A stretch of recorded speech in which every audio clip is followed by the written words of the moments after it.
Alors nous sommes arrivés Daf Vav de Kritut, Vav pour le mardi, donc 26 Menachem Av.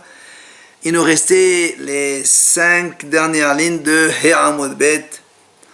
Tano Rabbanan, 5 dernières lignes, Chachamim enseigne En moshin et amelachim ella al hamayan kidei shetimashech malchutan. Donc Chachamim disent quand on va oindre les rois, on le fait devant une source d'eau. Comme ça, comme l'eau coule, on veut que le règne donc perdure. Shenema, comme on a vu dans le pasuk à propos de David Amelech, Vayom al Hamelech, Vegomer, Veholadetem otor al Gihon, il a dit à propos de ce mot, vous le faites descendre devant le fleuve de Gihon, ou Mashach Otoshem, et là-bas il faut le oindre. Amar Abami Haïman de Baïleda, il a dit Rabami, si un homme il veut savoir, s'il veut savoir s'il va vivre l'année ou pas, il va finir l'année ou pas.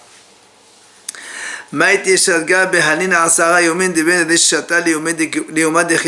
il apporte une veilleuse entre le jour de Rosh Hashanah et les jours de Kippour, et donc pendant Aser Temei Teshuvah.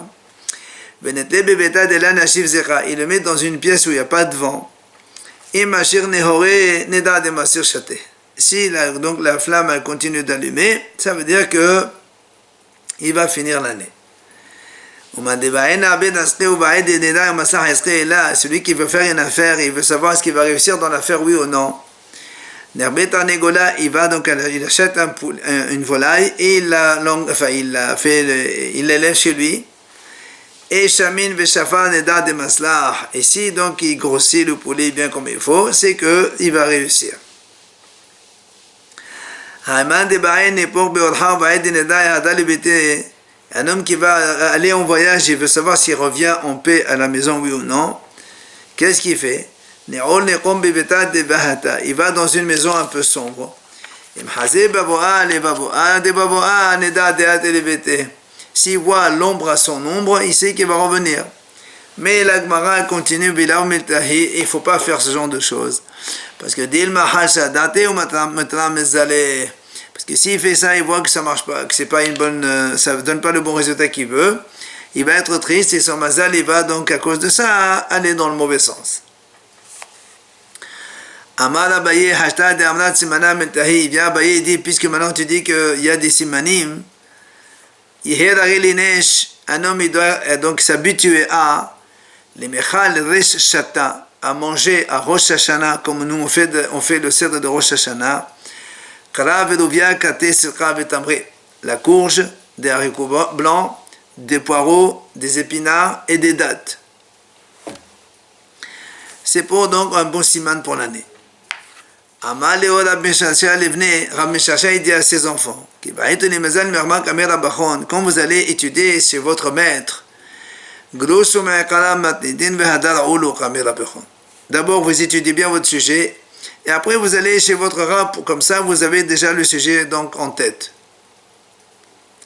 Et quand vous êtes devant votre rab, regardez bien la bouche de votre maître qui parle chez Nehemar. Il faut que vos yeux regardent votre maître. Et quand vous apprenez vous-même votre étude, étudiez ça devant, vous apprenez devant l'eau. Pourquoi? De la même façon que l'eau coule, ainsi votre enseignement il restera dans votre mémoire, dans votre esprit. Autre chose, il leur a dit à ses enfants, il vaut mieux que vous habitiez dans les endroits même de poubelles de la ville de Mahassia, parce que ce sont des gens qui ont de bonnes midot, plutôt que dans des palais dans la ville de Pumbdita, parce que là-bas ils sont donc des brigands. Enfin, Tav Gildana Sadia Alimechal, il vaut mieux manger un petit poisson même s'ils ne sont pas très bons. Mais Kotaha Derame qui fait, plutôt que de manger le koutar. Koutar, c'est un mélange de pain pourri avec donc du lait, et on s'en sert comme une sauce, et là-bas des fois il peut être aigre et puissant comme donc à couper les rochers. Enfin, Hana, quand elle a prié, elle a dit mon cœur s'est réjoui à Hachem, ma corne s'est levée. Et la Gemara a dit pourquoi il y a marqué Rama Karni? C'est quoi Rama Karni? Pourquoi ma corne veut le Rama Pachi? Pourquoi pas ma fiole? Il dit David Shlomo et Shlomo son fils ont été oints avec une corne, donc de l'huile qui était dans une corne. Alors leur règne a duré. Shaoul mais Shaoul ainsi que le roi Yehou, ils ont été oints à partir d'une fiole. Leur règne n'a pas duré. Après, on passe donc à notre sujet de la Mishnah. On a dit à Mefatem et Taketor, celui qui fabrique les encens, comme on fait au Beth Amikdash. On a dit les Hayav Karet, un des 36 Karet. Et si c'est involontaire, c'est Hatat. Tano Rabbanan Haramim enseigne. Mefatem et Taketor, le mot de bas. C'est lui qui fabrique les tortes, mais pour apprendre comment on fait. Ou les Moussal et Tzibour, ou bien pour la donner au Tzibour. Pato, ça c'est Pato. Par contre, les Ahma Hayav. Mais c'est lui qui fait ça pour sentir. Alors il est Hayav. Quelqu'un d'autre qui l'a pas fait, il a senti, il est Patour. Mais il est Hayav Me'ila. Parce qu'il a profité des choses sacrées du Beth Amikdash. Alors là, moi, posé une question. Mika Me'ila Baléa. Comment tu dis qu'il y a Me'ila dans l'odeur? Pourtant, Ve'amar Rabbi Shimon ben Pazi, Amar Rabbi Shimon ben Levi, Meshum al-Kapala. Kol Omar e Ve'reah. En Bahem Meshum Me'ila. Ni le son, ni la vision, ni l'odeur, il n'y a pas de Me'ila dans cela. Alors comment tu as dit les Hayav Me'ila? On répond,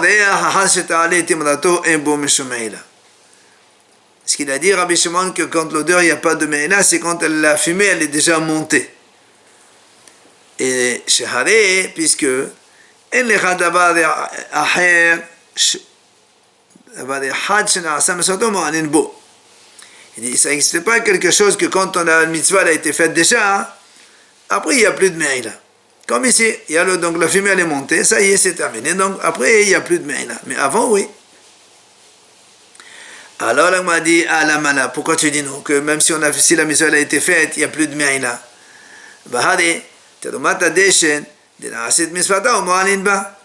Pourtant, tu vois bien que pardon.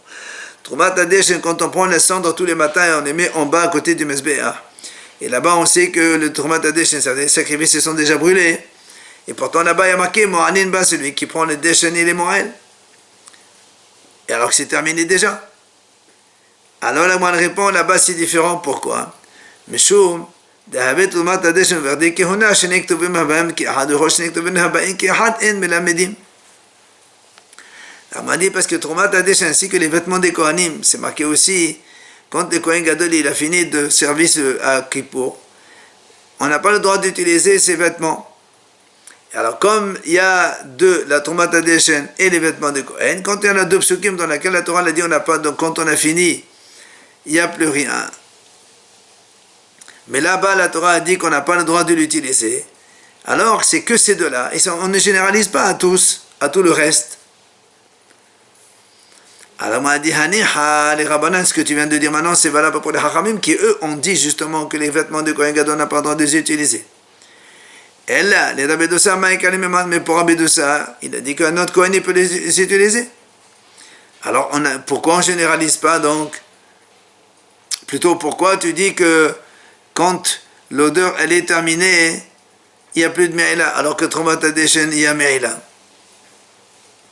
Et là, on nous ramène cette mahlouk dans Rabbi Dossa et Hachamim. Détania, Ve'neham Sham, à propos donc des habits de Kohen Gadol quand il venait le jour de Kippour. C'est marqué Ve'neham Sham. Et là, on a dit, mais la mèche, c'était en Gniza. Hachamim, ils disent donc il faut cacher les vêtements du Kohen Gadol. Mais Rabbi Dossa Omer, Ksherenene Kohen Hedot. Rabbi Dossa dit non, un autre Kohen simple, il peut les utiliser. Alors, on m'a demandé Ve'neham Sham, ça veut dire quoi, il pose là-bas. Alors, pourquoi la Torah dit, il les met là-bas? C'est pour dire que ce Kohen Gadol lui-même, il n'a pas le droit d'utiliser ces mêmes vêtements pour un autre Kippour. Donc, il n'y a qu'un seul Trumat Hadeshen seulement quand on a dit après la mitzvah, on est Mo'el. Alors pourquoi tu dis que après la mitzvah, on est pas mal, il faut généraliser? Alors là, moi, je réponds non, là encore. Parce que Mishum,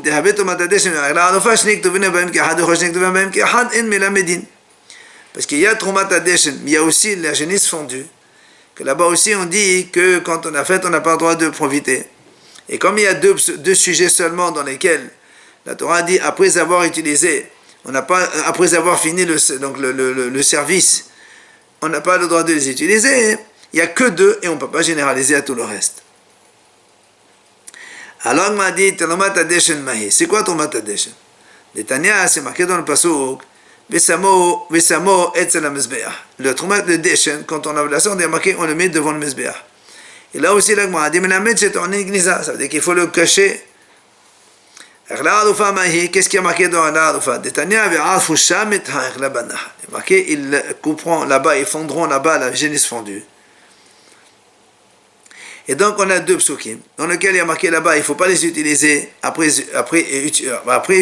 utilisation, enfin après le service. On n'a plus le droit d'utiliser ça. Et on ne peut pas généraliser. Alors on m'a dit,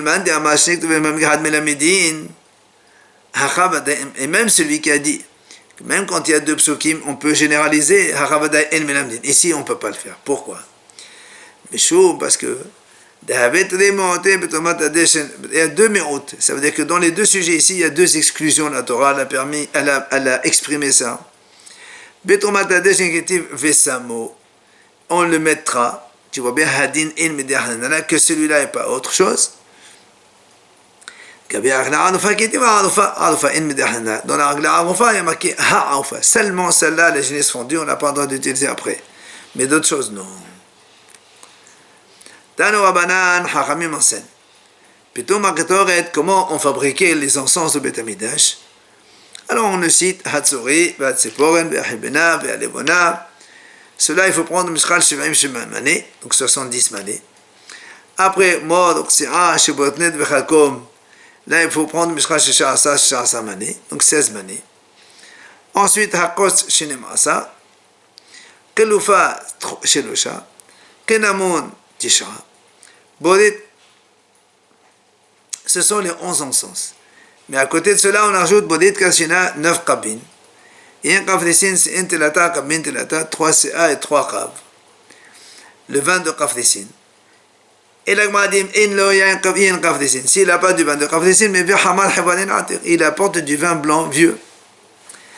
On rajoute aussi Melah, c'est de Matoloba, de celle de Sédom. Il y a aussi une herbe qui fait monter donc la fumée pour qu'elle monte droite. On prend aussi Kippat Ayardin.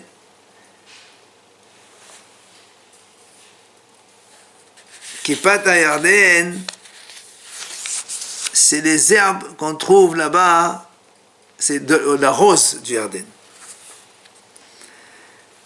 Kolshiou, un petit peu. Ici, on met du miel, elle rend pas saoul, parce que là, dans la Torah, c'est marqué que donc, on n'a pas le droit de mettre le miel. Ainsi, le Kohen, il a manqué un de ses encens, c'est des 11, il rentre avec à Kippour au Beth Amidash et il est Hayav Mita. Rabbi Shimon Omer, Hatzoré, c'est quoi? C'est donc ce fameux shéraf qui donc il sort d'un bois qui s'appelle ketaf, un arbre qui s'appelle ketaf. Bodit Kashina, c'est quoi?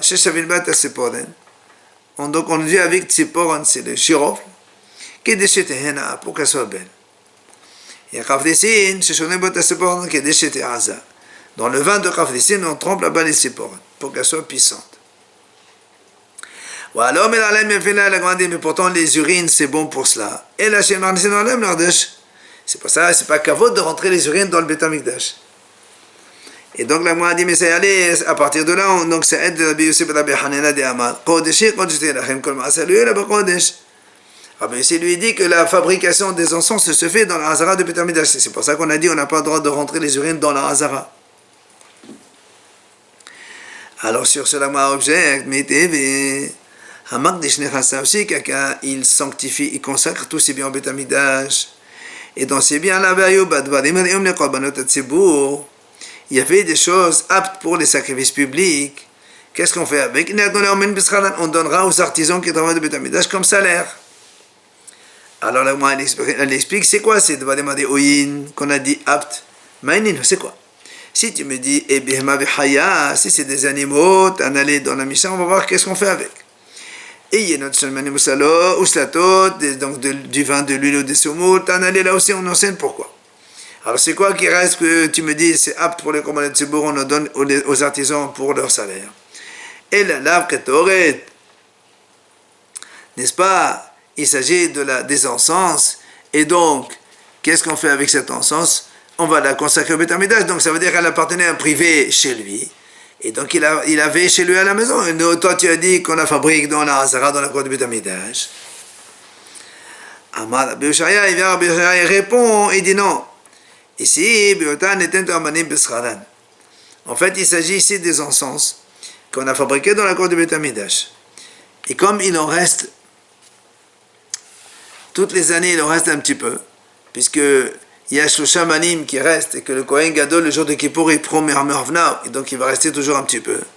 Ce qui reste là, comme on va expliquer dans la Breta, maintenant de suite, la Breta dit comme ça. Qu'est-ce qu'ils font avec le reste de Ktoret? Et derrière, on prend l'argent, salaire qu'on va payer les artisans du Beth Amikdash qui fabriquent les Ktoret. Et donc cette Ktoret là, on a transfère la sainteté sur l'argent qu'on va donner aux manim. Et donc du coup, la Ktoret devient Hol. On va le donner aux artisans. Et après, après on la rachète avec la nouvelle recette du mois de Nissan après des Mahaset Hashek. Alors il m'a dit, si c'est comme ça, Rabbi Yosef dit, pourtant, dans les autres, quand on a dit, on fait comme ça, après, il y a marqué, après on reprend ça avec l'argent de la nouvelle recette. Et ici, il n'y a pas marqué ça, donc il ne s'agit pas de ça. Et là, Rabbi Yosef, il dit, Rabbi Yosef, non, ici tu peux dire, c'est vrai que normalement les encens se fabriquent dans le Hazara de Beth Amikdash, et ce monsieur qui a consacré ses biens au Beth Amikdash, il y avait les Ktoret là-bas, il y avait un seul de 11, il n'y a pas tous les 11. Tano Rabbanan Hachamim enseigne, les Ktoret qu'on faisait, il y avait 368 manées. Pourquoi? 365 correspondant au jour donc de l'année solaire. Et les 3 manim qui restent, c'est de là où le Kohen Gadol il va puiser Melech Havna en pleine pomme donc pour faire les encens de Kippour. Et le reste qui reste, comme on a dit, on va le donner aux artisans pour leur salaire de travail, qui est d'Etania. Comme on vient de le montrer dans la Breta. Le reste des Ktoret, qu'est-ce qu'on fait avec? On prend le salaire des Omanim, et on prend les Ktoret, on va la transférer la Kedusha sur l'argent de ces artisans. On va donner les Ktoret aux artisans. Après, après, donc on va re-acheter cette Ktoret chez les artisans avec la nouvelle recette. Tano Rabbanan Chachamim enseigne. Ce qui reste dans les Ktoret, comme donc on a 3 manim, et le Kohen il enlève un petit Melech Havna plein de pommes, et tous les Kohanim n'ont pas les mêmes pommes. Alors, puisqu'on a 3 manées qui va manquer un petit peu. Tous les 70 ans, si tu fais 3 fois 60, ça fait 180.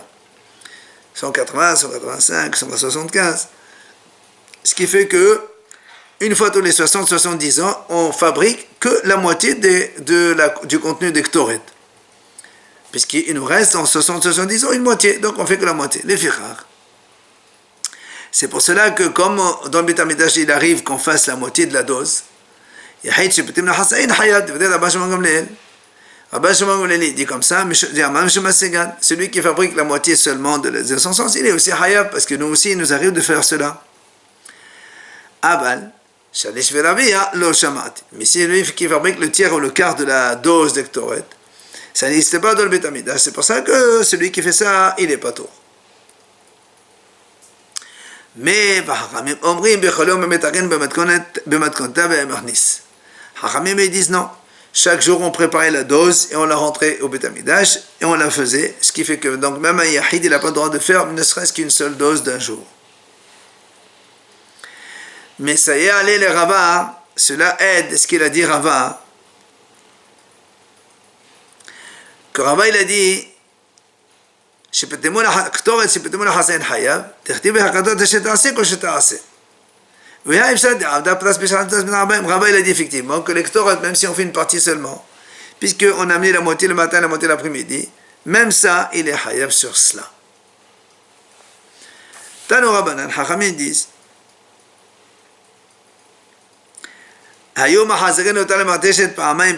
ces encens qu'on faisait donc chaque fois, en début d'année, 2 fois par an, on la remettait dans le pilon pour la piler de nouveau. Quand une fois donc on la disperse pour ne pas qu'elle pourrisse. Et on a donc en hiver, on la met entassée pour ne pas qu'elle perde l'odeur à cause du froid.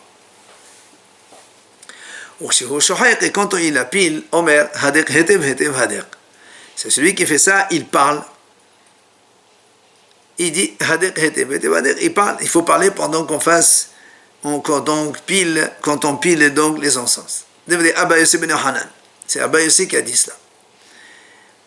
Il y a 3 manim donc supplémentaires.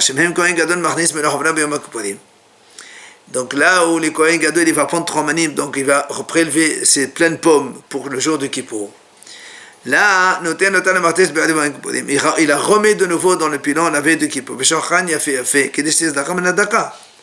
Il va la piler de nouveau pour qu'elle soit vraiment très très fine. Comme la Brette a dit, c'est marqué dans le pasuk Daka. Pourquoi tu as besoin de marquer Daka? Il y a marqué alors, c'est pour ça qu'on a dit qu'à la veille de Kippour, il continue encore une fois, il la pile de nouveau. On a dit tout à l'heure que quand il fait piler les encens, il parle, il dit et elle m'a dit cela, mais ça aide Rabbi Yochanan, ça aide Rabbi Yochanan. Pourquoi? Rabbi Yochanan a dit, quand on fait du vin, on fabrique du vin, il ne faut pas parler, parce que la parole c'est mauvais pour le vin. Mais par contre, la parole elle est bonne quand on fait les bessamim. Amar Rabbi Yochanan, il a dit Rabbi Yochanan, Moshe Rabbeinu Hashem lui a dit qu'il faut prendre 11 encens.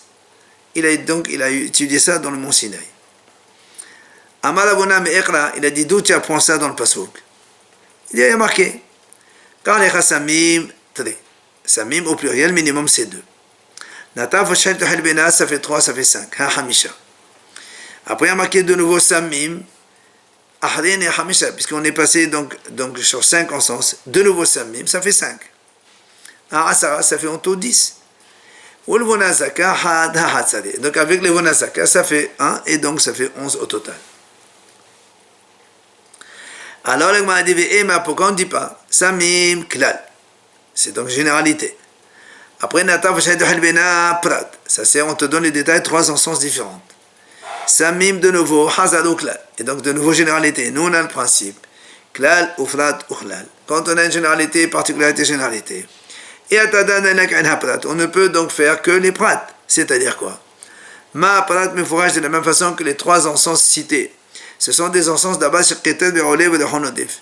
Ils font une fumée qui monte droite et ils ont une bonne odeur. Et donc on n'inclut que les choses qui sont comme Nataf Shahad Halbena.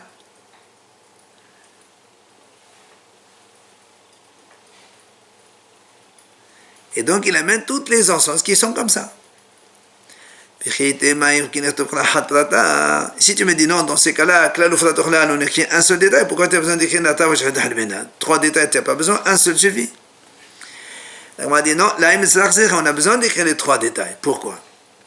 Parce que si on écrit Natav seulement,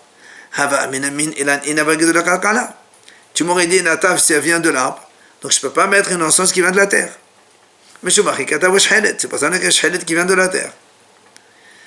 Ici on a écrit Shhelet, j'aurais dit Shhelet si ça vient de la terre, mais de l'arbre, on ne peut pas amener des encens qui proviennent de l'arbre.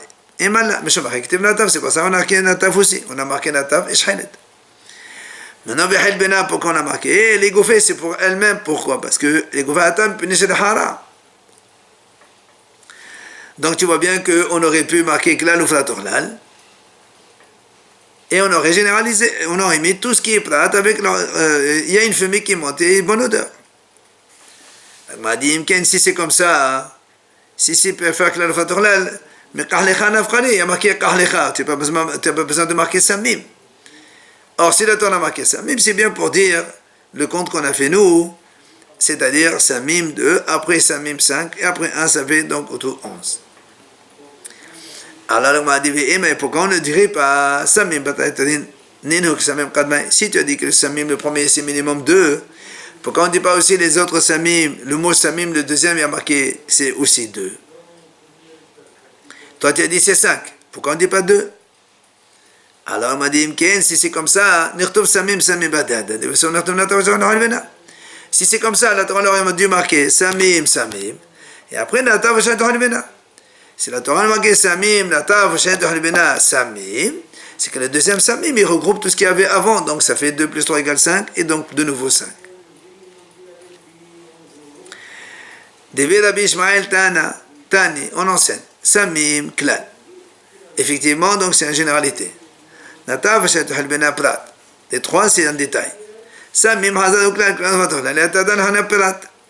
Alors on fait la même chose, généralité, particularité, généralité. Et on dit, Ma Prat Meforash. Comme le Prat, c'est d'abord quelque chose qui monte et qui fait de la fumée et qui donc a bonne odeur. La même chose, on va inclure tout cela, tout en sens qui fait la même chose. Ou bien peut-être que non. On va dire Klal, Bichlal Deshon, ou Frat Bichlal Deshon. Ou bien on va dire Klal dans le premier Klal, et Frat dans le premier Prat. Alors on répond non, Amrat Lav, Ha'en L'Ara, L'Echala, Domination, L'Achana, L'Abeshon, Deshon. Il dit non, tu ne peux pas prendre le dernier langage, tu prends le premier. Et justement, l'Agma va expliquer maintenant ce qu'on vient de dire. Qu'est-ce que ça veut dire Klal Deshon, Prat Deshon, etc. Amad Mor. L'Agma dit, tu m'as dit Oeno. Ou peut-être qu'on va raisonner autrement. On va dire Ella. Qu'est-ce que ça veut dire? C'est quoi la question que tu poses? En fait, on voulait dire comme ça. Pourquoi on ne dit pas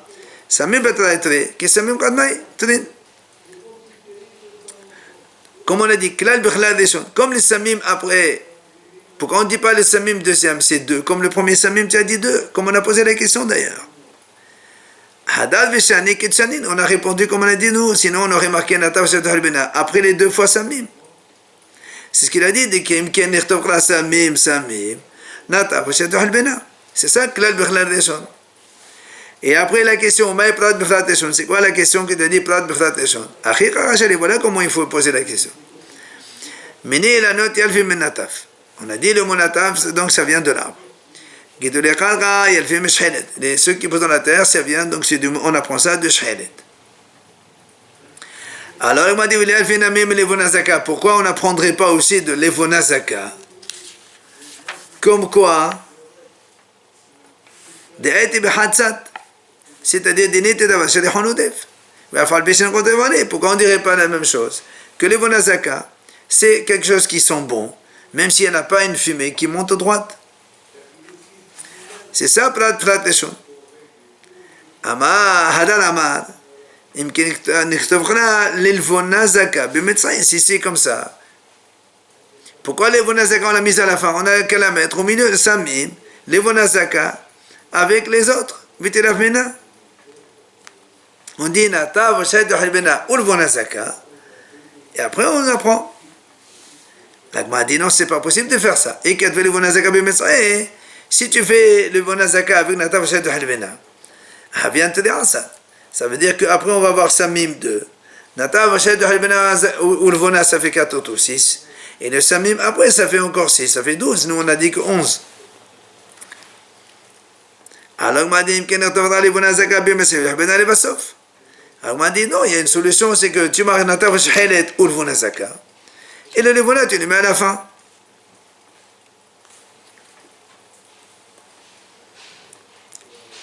c'est ça qu'on pose la question.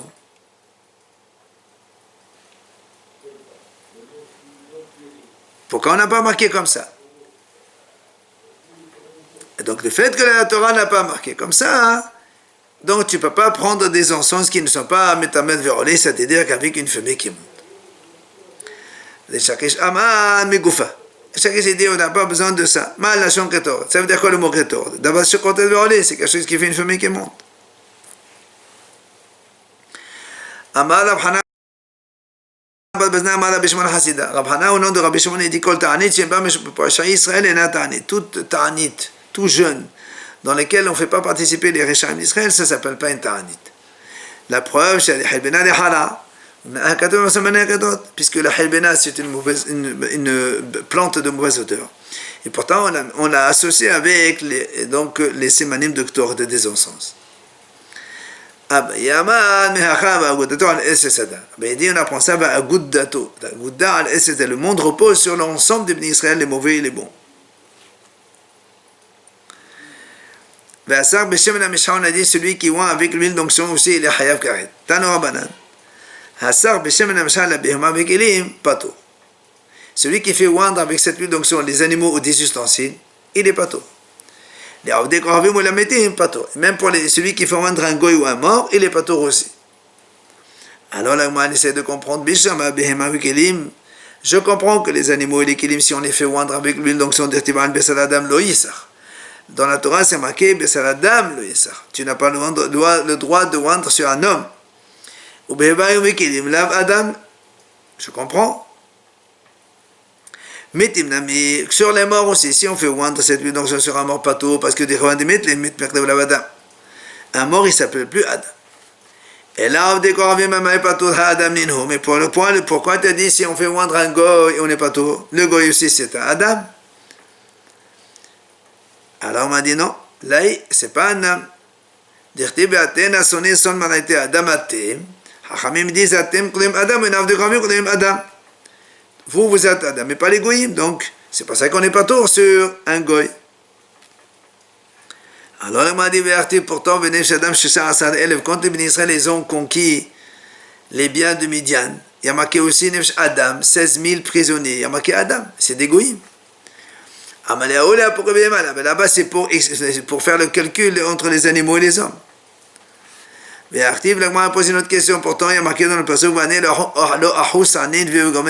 c'est marqué, Hachem a dit à Yona, et moi tu veux pas que j'ai pitié de Ninvé. Et là-bas il y a marqué dans le passouk, Adam, des goïms, il y a marqué Adam. Là aussi c'est pour exprimer des animaux. Ou bien la dit, je peux te donner une autre réponse. Pourquoi chez les goïms c'est pas tout? Il y a un Tana qui a enseigné devant Rabbi Elazar, il lui a dit c'est de celui qui n'a pas le droit de oindre, on n'a pas le droit de oindre sur lui. Donc un Israël, il n'a pas le droit de oindre. Donc lui aussi, si on le oint, c'est assourd. Par contre, mais celui qui n'a pas l'interdiction de oindre, un goy n'a pas l'interdiction de oindre avec l'huile d'onction. Donc si on le oint aussi, il n'y a pas d'interdiction. Tania Eda, rien de qui dit Hasar Beshem la Mishal Bimal Kelim, l'Avde Kravim Ometim Pato. Celui qui fait oindre avec l'huile d'onction les animaux, les ustensiles, un goy ou des morts, c'est pato.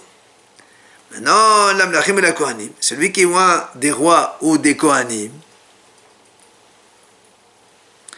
alors, Rabbi Meir Mechayev ou Rabbi Yehuda Poter. Rabbi Meir dit que c'est Hayav et Rabbi Yehuda dit Poter.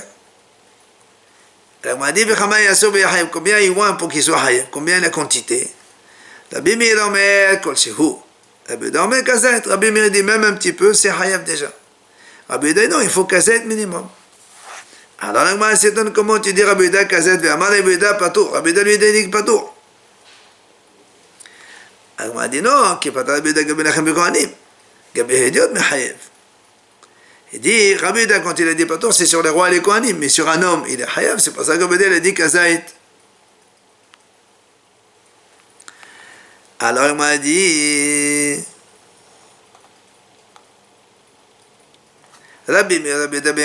C'est quoi l'objet de discussion de Rabbi Oda et Rabbi Meir dans le Shiro que lui, Rabbi Meir dit rien, Kol Shiro, Rabbi Oda dit Kazaïd.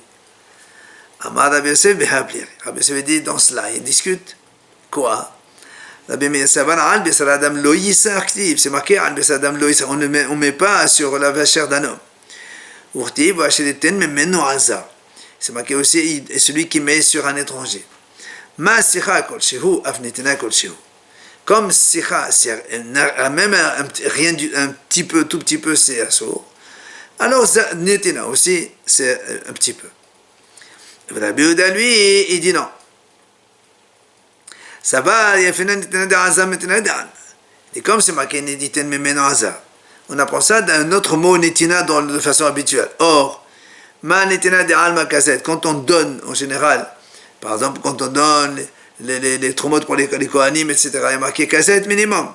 Alors c'est pour ça, là aussi, pour le Shem Mishhaf, Netina de Hazar, Kezaïd. Aval, la Gemara dit, Sicha, les Mishhaf, les Kohanim, de la Kol Kol Shehu. Pour oindre donc la mitzvah de oindre les Kohanim et les rois, même un petit peu, ça suffit.